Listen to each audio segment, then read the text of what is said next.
मानव जीवन में विचारों का महत्वपूर्ण स्थान होता है और ये सत्य है कि कोई व्यक्ति खुली आंखों से अपने सपनों को पूरा करने की सोचता है तो कोई व्यक्ति बंद आंखों से। मित्रों, आज हम इस वीडियो के माध्यम से आपको उन बातों के बारे में बताएंगे जिससे आप भी एक ऐसी मानसिकता विकसित कर सकते हैं जिससे आप भी अपने जीवन में सफलता और शांति को प्राप्त कर सकें। और अगर आपको दरिद्रता या गरीबी ने जकड़ रखा है तो उसे हमेशा के लिए समाप्त कर सकें। या आपके जीवन में कभी भी भविष्य में आने वाली गरीबी और दरिद्रता को स्वयं की जिंदगी से कोसों दूर रख सकें।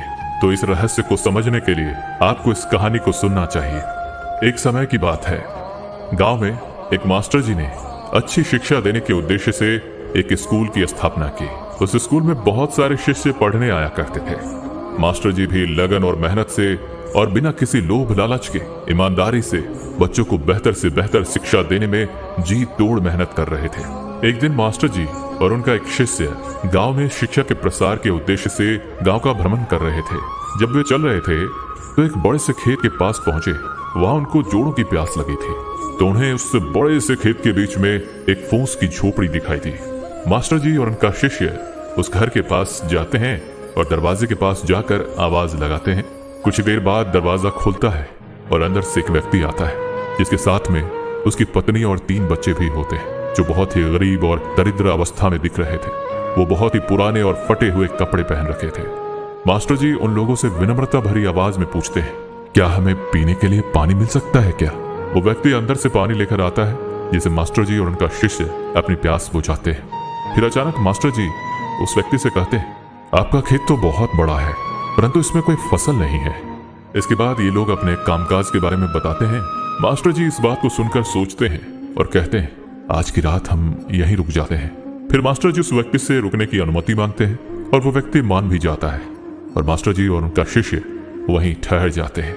आधी रात बीत चुकी थी। तभी अचानक मास्टर जी नींद से जाग उठते हैं और अपने शिष्य के कान के पास जाकर एकदम से धीरे से आवाज में कहते हैं, अब हमें यहाँ से चलना चाहिए और इसी ओर चलना चाहिए और इसके बैल को भी साथ में लेकर जाना है और जंगल में एक किसी दूसरे व्यक्ति के यहाँ छोड़ देना है। मास्टर जी की इस प्रकार की बातों के कारण शिष्य थोड़ी देर के लिए अचंभित हो गया, क्योंकि यही तो वो मास्टर जी हैं जो इतना ज्ञान दिया करते थे, परंतु आज पहली बार किसी के साथ गलत करने की सलाह देते हैं। ऐसा कैसे हो सकता है? लेकिन शिष्य मास्टर जी की बातों का अवहेलना तो नहीं कर सकता था। आखिरकार वे मास्टर जी और शिष्य जंगल की ओर बढ़ते हैं।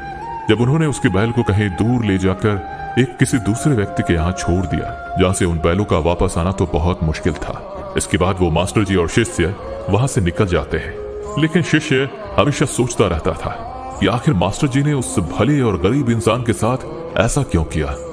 लगभग 10 वर्ष बीत जाते हैं और वो शिष्य खुद एक बड़ा व्यापारी बन जाता है। तब उसके मन में फिर से वही प्रश्न अक्सर आने लगा। फिर एक दिन उसने सोचा कि क्यों नहीं उस गरीब व्यक्ति से मिला जाए जिसकी बैलों को हमने किसी और के यहाँ छोड़ी थी और उसे कुछ आर्थिक सहायता दे दूं जिससे उसका जीवन खुशहाल बन सके। इस सोच के साथ वो निकल पड़ता है और कुछ ही समय में उस व्यक्ति के पास पहुंच जाता है। लेकिन वहां का दृश्य देखकर वो चौंक जाता है, क्योंकि अब उस खेत में कई पेड़ पौधे के साथ साथ कई प्रकार के फल भी थे। लेकिन वहां उस झोपड़ी के बजाय एक विशाल और सुंदर महल था। इसे देखकर शिष्य के मन में विचार आता है कि शायद वो व्यक्ति सब कुछ बेचकर इस जगह पर बस गया होगा। और यही सोचते हुए वो फिर से उस व्यक्ति के पास जाकर कहता है, शायद आप मुझे नहीं पहचानते, कुछ वर्ष पहले हम एक दिन मिले थे। तब वो व्यक्ति कहता है, मैं आपको कैसे भूल सकता हूँ, आप तो उस दिन बिना बताए ही यहाँ से चले गए थे और उसी दिन हमारे बैल भी पता नहीं कहाँ चले गए थे जो वापस ही नहीं आए। कुछ दिनों तक मैं बहुत परेशान था, कुछ समझ नहीं आ रहा था कि अब क्या करें, परंतु जीवन जीने के लिए कुछ ना कुछ तो करना भी जरूरी था। इसलिए मैंने लकड़ियों को काट कर बेचने का काम शुरू किया। जो भी पैसे मुझे मिले उन्हें मैंने अपने खेतों में लगाकर फसलें उगा ली। मैंने जी तोड़ मेहनत किया, क्योंकि मुझे इस तरह से खेती करने में बहुत ज्यादा मन लग रहा था। फसल बहुत अच्छी हुई, जिससे मैंने फलों के बगीचे में लगा दिया और उस बगीचे में बहुत अच्छे फल आए। इस तरह से मैंने बहुत सारे फसल बेचे और फिर फलों को सालों तक बेचा और आज मैं शहर का सबसे बड़ा व्यापारी बन गया हूँ। लेकिन ये सब कुछ नहीं हो पाता अगर वो बैल यहाँ से नहीं गए होते, क्योंकि उन्हीं बैलों के जाने के कारण मैंने कोई दूसरा काम तो नहीं किया, लेकिन उसके बदले उस काम को करने का दूसरा रास्ता चुना। लेकिन आज मैं अपनी जिंदगी में बहुत खुश हूँ और शहर का सबसे बड़ा व्यापारी भी हूँ। यही बात सुनकर शिष्य कहता है, ये काम तो तुम पहले भी कर सकते थे। तब वो व्यक्ति बोलता है कि कर तो सकता था, परंतु उस समय मेरी जिंदगी बिना मेहनत के भी चल रही थी। इसी कारण मुझे कभी इस बात का आभास ही नहीं हुआ कि मैं कुछ और काम भी तो कर सकता हूँ। यही कारण है कि मैंने कभी कोशिश ही नहीं की। लेकिन बैल के जाने के बाद मुझे ये एहसास होने लगा कि मैं कुछ और भी कर सकता हूँ, और मैंने उसी समय ये दृढ़ निश्चय किया कि अब अपनी जिंदगी में जो कुछ भी करूंगा वो मैं अपने बल पर करूंगा और अपने काबिलियत के दम पर करूंगा। और इसी संकल्प की वजह से आज मैं इस मुकाम पर पहुंचा हूं। शिष्य को अब समझ आ गया था कि उसके मास्टर जी ने जानबूझ करके उसके बैल को दूर कहीं किसी और के यहाँ क्यों छोड़ने की बात कही थी। दरअसल मास्टर जी ने देखा कि वो गरीब और आलसी व्यक्ति अपनी मानसिकता के कारण गरीब बना हुआ है, क्योंकि एक तो ना तो वो अपने परिवार की अच्छे से देखभाल कर रहा था और ना ही उसके अपने बैलों की देखभाल कर रहा था। बस वो थोड़ी बहुत खेतों में काम करता और जैसे तैसे अपना जीवन यापन कर रहा था। बैलों को मास्टर जी और उनके शिष्य ने कहीं दूर किसी दूसरे भले और मेहनती व्यक्ति के यहाँ छोड़ आए थे, ताकि उन बैलों का सही से देखभाल भी हो सके। और जब दूसरी ओर वो गरीब और आलसी व्यक्ति सुधर जाता तो फिर उन बैलों को वापस किया जा सके। दोस्तों, इस कहानी को सुनकर ये समझ आता है कि क्या आपके जीवन में भी कोई रुकावट है, और अगर कोई रुकावट है तो उसे पार करने का प्रयास कीजिए। जो आपके पास है ना, उसे खोने का तो भय बिल्कुल मत कीजिए, क्योंकि आपके पास पाने को तो बहुत कम है, लेकिन सफलता के बाद पूरी दुनिया आपकी है। इस कहानी से हमें भगवत गीता के 5 सबक सीखने को मिलते हैं। पहला, कर्म करो और फल की चिंता मत करो। भगवान श्री कृष्ण ने अर्जुन से कर्म करने की महत्वपूर्ण बात की थी, बिना फल की चिंता किए। इस कहानी में प्रमुख पात्र ने अपने कर्मों को पूरी श्रद्धा और मेहनत से किया, और फल की चिंता किए बिना ही उसने अपने लक्ष्य को प्राप्त किया।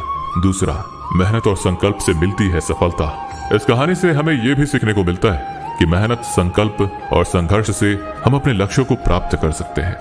तीसरा, आत्मसमर्पण। जैसे अर्जुन ने अपने गुरु श्री कृष्ण के साथ पूरी श्रद्धा और आत्मसमर्पण से काम किया, वैसे ही अपने कर्मों को आत्मसमर्पण के साथ करना चाहिए। चौथा, कर्म और भाग्य।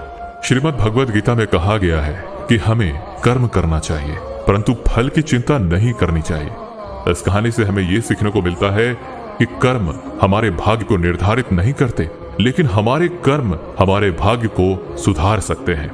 पांचवा, आत्मसंवाद। इस कहानी में प्रमुख पात्र ने खुद से संवाद किया, खुद से बातचीत की और अपने कार्यों के प्रति अच्छे भाव से काम किया। भगवत गीता में भी आत्मसंवाद का महत्व बताया गया है, जिसे हम अपने मार्ग को स्पष्ट रूप से समझ सकते हैं। इस कहानी के माध्यम से हम ये सीख सकते हैं कि भगवत गीता के सिद्धांतों को हमारे जीवन में कैसे अपनाया जा सकता है और कैसे हम अपने लक्ष्यों को प्राप्त कर सकते हैं। ये हमें ये भी सिखाता है कि कर्म, संकल्प और आत्मसमर्पण से हम किसी भी मुश्किल को पार कर सकते हैं और अपने जीवन को सफलता की ओर अग्रसर कर सकते हैं और अपनी जिंदगी से गरीबी और दरिद्रता को कोसों दूर रख सकते हैं। दोस्तों, अगर इस वीडियो से आपने कुछ भी सीखा हो तो कमेंट में जय श्री राधे कृष्णा अवश्य लिख दीजिए, और साथ ही इस वीडियो को लाइक और चैनल को सब्सक्राइब कर लीजिए और बेल नोटिफिकेशन आइकन को ऑल पर सेट कर लीजिए। धन्यवाद।